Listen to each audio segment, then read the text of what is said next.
Yojawai tusa kajam-jaman na makai cinana sulivat. Saka tutsua kajam-jaman aurita sepuin. Akai no tsama si imazaitua tusa puru katu dusa kayan imazaitua itakaran pacu cirua puru karam. A masanita limazaitua dusa puru katu cirua kayan imazaitua itakaran pacu waro karam.耶利米书22章1节到30节，23章1节到8节。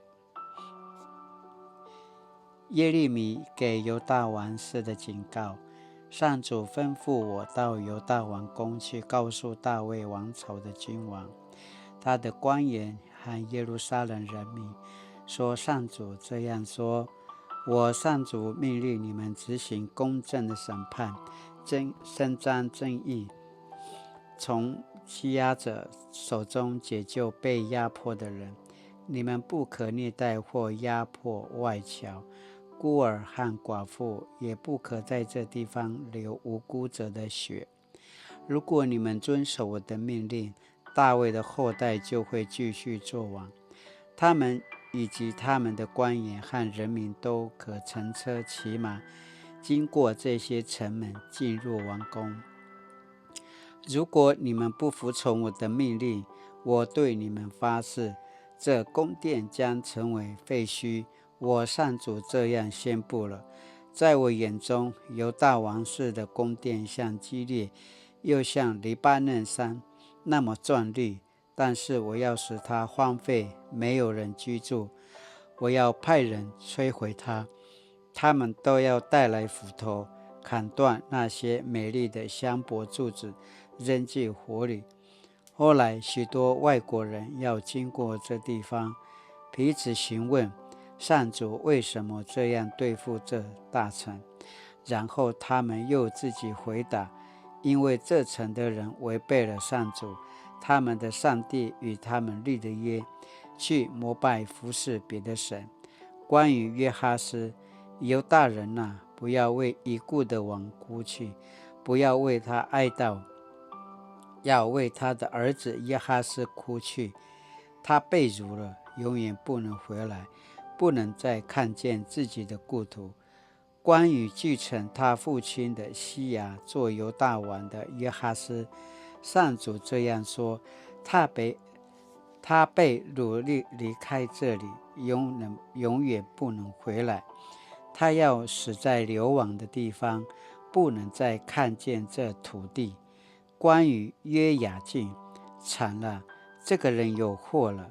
他用不义手段建造自己的宫殿，用不公正的方法扩建王宫。他强迫人民白白工作，不付工资。惨了，这个人有祸了。他说：我要建宏伟的宫殿，要造宽敞的楼房。他装上窗户，用香柏木做香板，漆上鲜红的颜色。难道你造了比别人高贵的香柏木宫殿，就表示你是一个显明的君王吗？你父亲一生享福，他始终秉公行义，他所做的一切都亨通。他为穷苦无助的人伸冤，他一切都很顺利，这是表示他认识上主。但你只贪图自己的利益，你流了无辜者的血，以暴力压制人民。我上主这样宣布了。所以关于约西亚的儿子犹大王约雅敬，上主这样说：没有人会为他哀悼说，呜呼哀哉，我的朋友好惨啊。没有人会为他哀呼，我的主，我的王啊。他要被人拖走，被抛到耶路撒冷城外，好像埋葬一头驴。关于耶路撒冷人民的命运，耶路撒冷的居民啊，上黎巴嫩山呼喊吧，到巴山痛苦吧，从摩押山顶喊叫吧，因为你们的盟友都被击败了。你们繁荣时，上主警告过你们，你们却说我们不听。你们从小就不听话，从来没有服从过上主。你们的领袖要被风卷走，你们的盟友要被掳，你们都要蒙羞受辱，因为你们作恶多端。你们住在用黎巴嫩香柏木造的宫殿，你们自以为安全，但大难临头时，你们多么可怜！你们要向产妇阵痛呻吟。上帝审判约雅斤。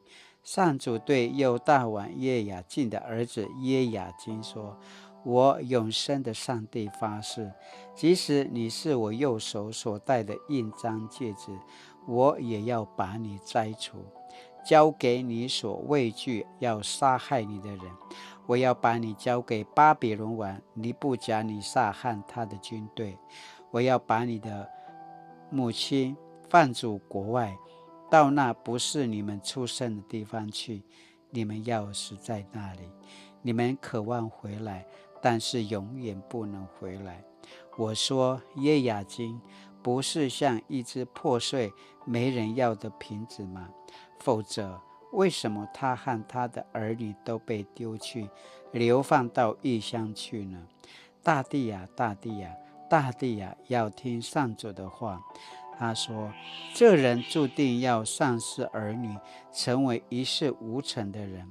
他没有后代好继承大卫的王位，没有一人可统治犹大。我上主这样宣布了。将来的希望，那些残害驱散上主子民的统治者惨了，他们原是应该照顾上帝的子民的。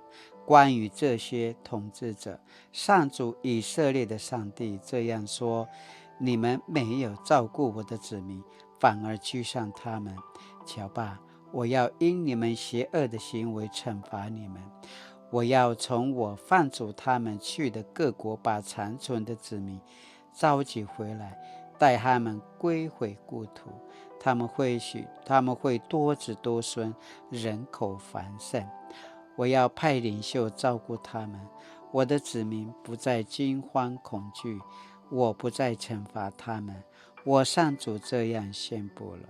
上主说，时候将到，我要为大卫兴起正义的之子，他的统治显明，他要在这一块土地上以公平正义治国。在他统治下，犹大人民将安居乐业，以色列人民享受太平。他将称为上主我们的正义。上主说，瞧吧，时候将到，当人家发誓的时候，不再说我指着那带领以色列人出埃及的永生上主发誓，却要说我指着那带领以色列人离开北方的土地，离开他放逐他们去的各国的永生上主发誓。那时他们要安居在自己的故乡。爱秋开暖之马斯satu cu asinan apurwa kai mazaitoa bijoa garan baju arwa garan。时候将到，人发誓的时候，却要说我指着那带领以色列人离开北方土地，将他们从被放逐到的各国带回来的永生上主发誓。那时他们要安居在自己的故乡。耶利米书23章7节到8节。读出阿加们讲班阿西尼波巴达湾永恒的公义。那个努巴巴结专多啊，那本来是讲啊，那爸爸妈妈啊，家看嘛这么事。面对巴比伦军队即将攻城，耶利米向犹大王室传达最后的警告。这份警告仍存在上主对选民的要求，应执行公正的审判，要顾念被压迫的人，不得意图虐待弱势，否则这一片土地将不再留存上主对他选民的顾念。一旦律约关系失效，一切华美的外表都将被毁，在他眼中全是枉然。换言之，那是选民自己放弃的权利，不可要求上主负责。然而，上主的恩典与怜悯仍是唯一的出路。先知希望有耳的人再次听见上主的话，回想上主以他们立业的基础是公义、信实、圣洁与慈爱，这些也是上主鉴察我们内心的准则。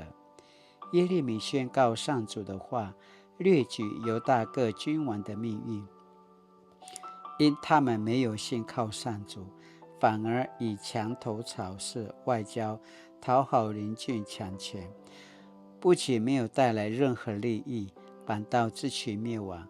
接续父亲耶西亚做王的约哈斯又名沙龙，后来政权被埃及把持，被掳到埃及之后，埃及立约约哈斯的哥哥以利亚敬做王，改名约雅敬。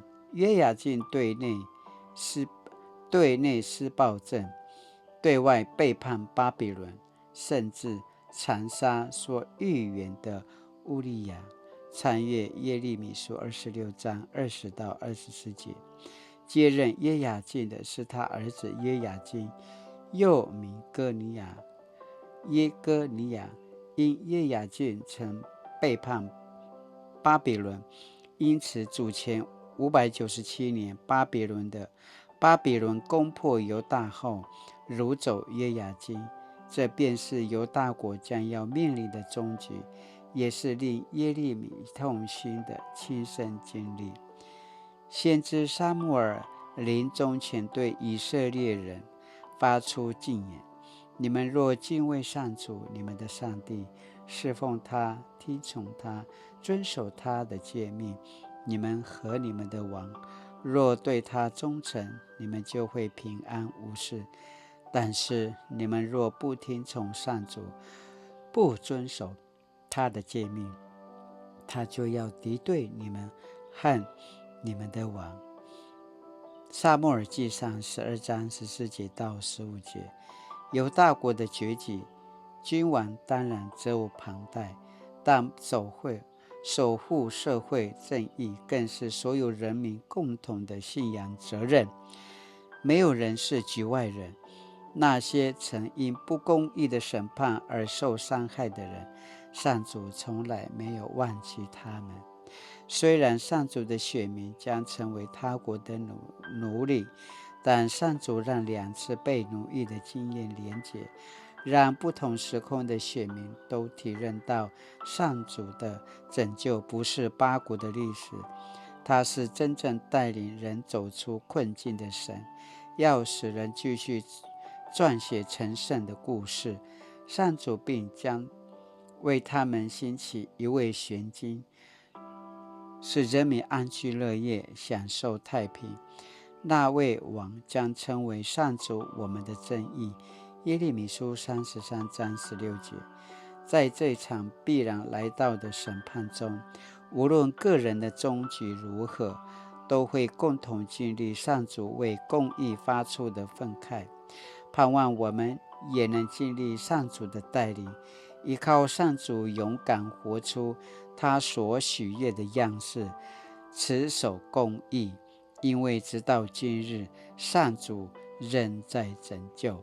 Sinaya tu sa kajaman-jaman asini para loy tanu tina nekanu papa tizuan tua ana penas dan ana papa mamau ata kama cemas tu sa kajaman-jaman asini paki nem 我有被上帝挽回的经历吗？后来我如何回应这宝贵的恩典？Sinaya tuaru jasiki galu akin mem lakina nagamalu akin mem ay kada pasamarau ka inuli。满有怜悯慈爱的上帝，谢谢你从未离弃过我，让我在挫折与试探中学会如何选择你的智慧与公义。愿你持续使用我，成为你合用的器皿。靠主基督的恩典与圣名祈求，阿们。Mali-mali tu soka jaman-jaman nama kaji nami sula-sula sumupu kilaroy to kaino semas la ta pina sa ta pasosuen la tina na patudur to ta saruan la katina na masido to sivongan to ta sisrepai baika bisa saja to ta semas bisa mulai sumupu to kaino semas manorita kemelantin ta baraluitin to barung do ta kama semas ayakana dimikiki ta papopisur atisuna tiaken saka mali-mali latina na sudiva tu sa tiaken adavam ta cha ping